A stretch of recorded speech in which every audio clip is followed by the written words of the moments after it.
Sa pag-imlay mo, Maria, nawa kami ay lumaya sa mundong mapait, mapaltanawa ng pag-ibig ng Diyos na siyang tumubos at nagmamahal sa lahat.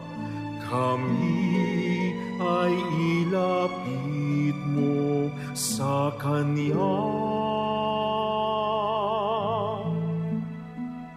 Sa pag-imlay mo, Maria, nawa kami mapayapa sa aming mga sala na aming tinatamasa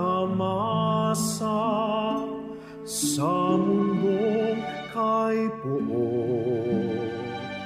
Amin nawang malimot ang makamundong mga bagay